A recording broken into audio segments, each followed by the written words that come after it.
How to fix your bloody fonts not clear fonts issue in your Windows. Hey everybody, if your fonts look bloody, fuzzy, or not sharp in your Windows 11, this is usually caused by scaling, resolution, or ClearType settings. So you can follow out these fixes in order. First of all, we can set up the correct screen resolution. We can head over to our settings for that. Go to System, look out for Display here, and under here, look out for Display Resolution, and choose the one that is marked, which is usually recommended. You can choose that one, and that should work out for you. Using a non-native resolution makes the text very blurry.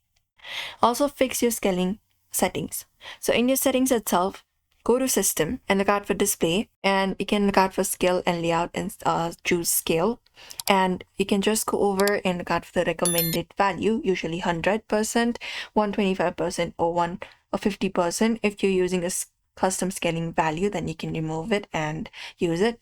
If it still looks blurry, you can click on the scale option here and just go over and turn off let Windows try this option, or you can set up a custom scaling as well and see if that clear out the blur. Also, you can turn on ClearType, which is most effective issue. So press Windows key for that, and there just go over and type in adjust ClearType text. So type in adjust ClearType text and open it up on your control panel, and this opens up. You can check this option called turn on ClearType. After that, click on next and just go and click on next and adjust it. After that, go ahead and apply it up and give the changes and save up the changes. This should sharpen the text significantly. Also, update your graphics driver. Hit Windows plus X for that. Go to your device manager, hit enter, and you can expand your display adapters here.